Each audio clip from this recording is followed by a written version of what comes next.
Shalom Avracha. For the first time in the Torah, in Parashas Shemos, we find Am Yisrael, the nation of Israel, classified as a nation. No longer a family, not just a collection of individuals, but actually a nation. And the first person to perceive this, to notice that we're actually a nation, is Paro, the king of Egypt.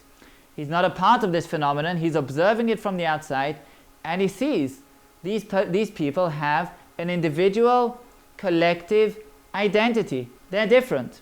They have their own nation. Hine am b'nei Yisrael, and they're strong. Rav v'atzum imenu. Paro feels threatened by this new nation, and therefore he decrees destruction upon the nation. He says every born child that's a male needs to be killed, meaning the nation won't have any continuity.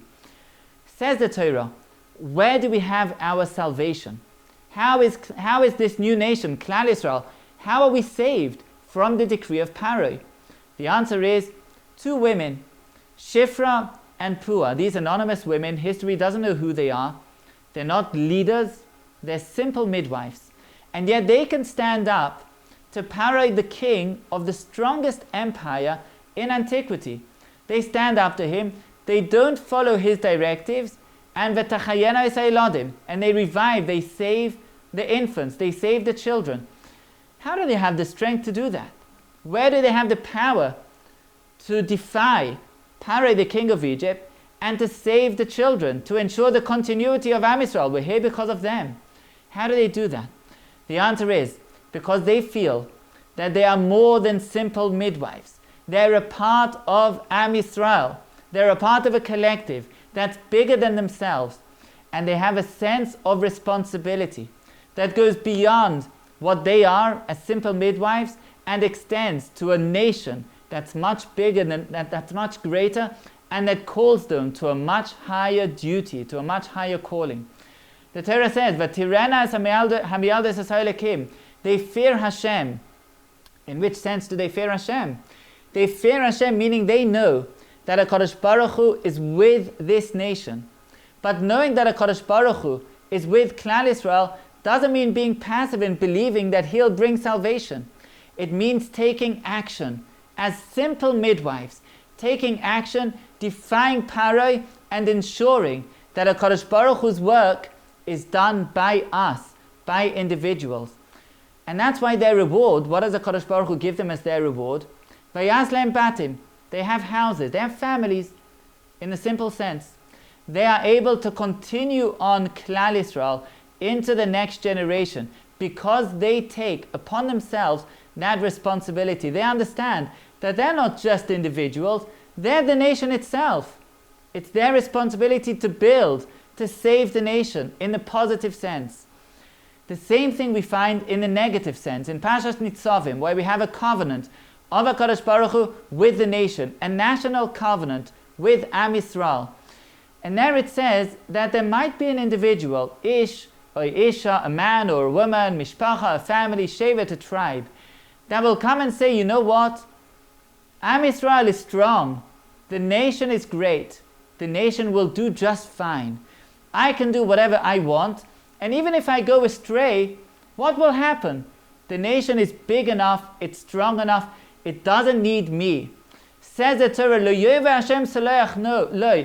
A person like this has no place in a nation. Because if a person says, I'll do what I want, he's not just acting for himself on his own behalf, he's destroying the nation. He's affecting the entire nation by his action. Just like Shifra and Pua saved the nation by taking that collective responsibility on their own shoulders, so a person that shirks that responsibility, that doesn't feel the burden of the collective responsibility, can do tremendous damage to the entire nation, and therefore he has no place.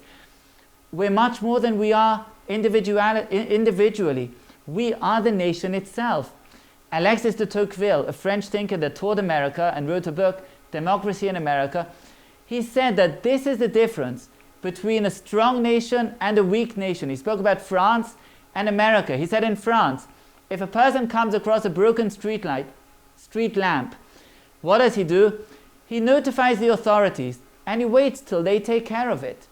It might happen sometime, probably not sometime too soon. What happens in America, he says? In America, if a person notices a broken street lamp, he'll bring his ladder from his own shed. He'll call a couple of friends to help him out. He'll climb the ladder and he'll fix it himself. Meaning a person is able, in America, to see himself not just as an individual, but as the people, as the nation, as the community, and therefore to take responsibility for those communal or civic or national functions. Not the leaders, it's not them, it's us. And if we take that responsibility, then the nation is strong. And the same thing is true today. HaKadosh Baruch Hu promises us in the Torah, in many places, Klal Yisrael will be fine. But how will Klal Yisrael be fine?